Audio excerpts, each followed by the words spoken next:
Hello friends. So once again I am here to talk to you and my favorite topic, Kolkata. I can talk at length for hours and hours about Kolkata. There are so many things that I have in this hair of mine, memories, good, bad. Of course, most of them are good, I wouldn't say. I spent 25 years of my life there, had my education, my childhood. So obviously, my friends joke about it and they say, you are 80% Bengali and only 20% Maharashtrian. That's because you're born in a Marathi family. Well, jokes apart, the clipping which I showed you, it really made me think, where are the buyers? We see Ganesh idols lined up. Who are going to buy them? The festival is coming up. We are not having any common Ganesh pujas. So who will buy them? And what will happen to their earning? So these questions, as they hounded me, I went back to 1965, Kolkata, Baliganj.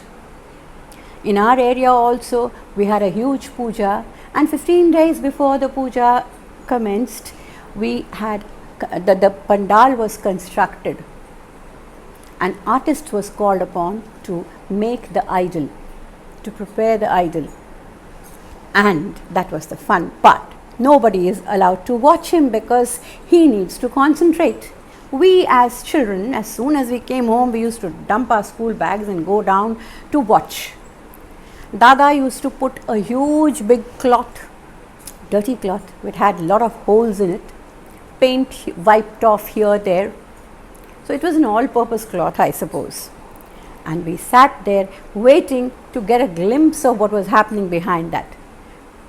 One of my friend, he was very naughty and he said, look through those holes. You can see what's happening inside. So we used to peep through those holes, but the moment he used to come, Dada used to come to know, he used to shout, go home all of you. You are disturbing me. Bari jao shobai. But we were shameless children. And my friend used to say, come here, I'll show you. And from the other edge, where it wasn't securely tightened, we used to peep through the curtain, see what he was doing.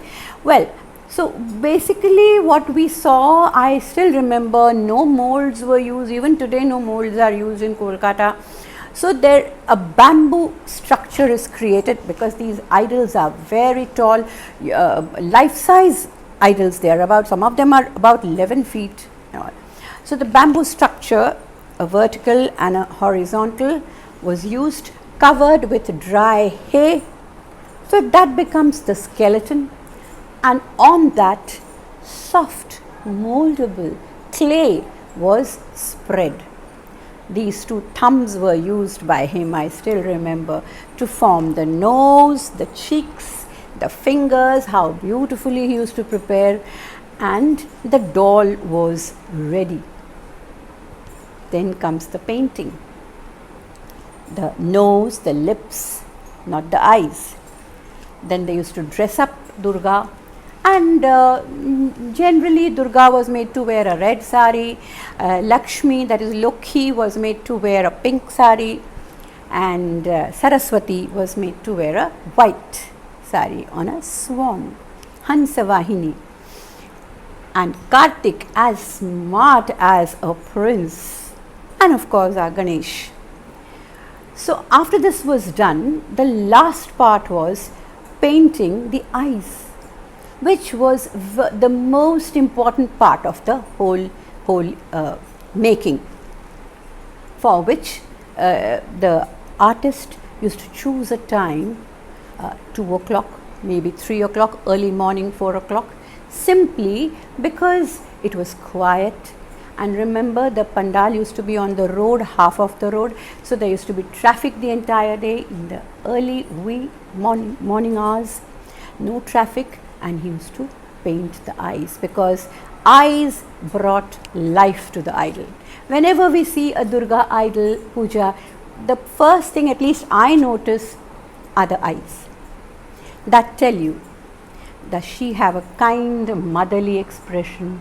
Some Durgas exude anger. I have seen some of the idols look angry, stern, because they are killing the asura. So the expression comes from the eyes. So at least when I go to see a Durga at any pandal, the first thing I see are the eyes. So this is how the eyes were painted. After some time, I met my friend. She said, "Oh, Delhi has become quite commercial." I said, "How is that?" She said, "Chittaranjan Park is an area where it requires lots of Durgas, lots of pujas happen." And she met the person who prepares the idols, and we got to know that they have families that live there for about a month and a half, who come from Kolkata. One of the family takes charge of preparing the food for all these artists, and believe me, they work from 8 in the morning till 3 in the evening. So long working hours, nothing, just rice and fish curry, mache jhol and bhat. That was what is served to them, and they worked relentlessly. Then the scene has changed now.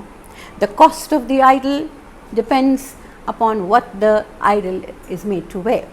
Sometimes Durga is made to wear a Banarasi sari, sometimes a designer sari. So she said, "I saw the artist talking on the mobile." Okay, so send me pictures of saris, designer saris for Durga, Lakshmi as well as Saraswati. So things have become so different. The designer sari makes the cost of the idol much more. So this is how days have changed, times have changed, but my memory of how Durga was made will never change. I think this is something which I have really, I'm glad I lived in that city to experience all these things.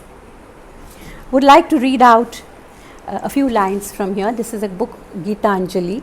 Several people have made translations, but Paul Nash, what he says is, "One feels about them, the poems, that they are the thoughts that come to our minds in moments of deep feeling, to some of us quite often, to others rarely, written down for us in the simplest of way."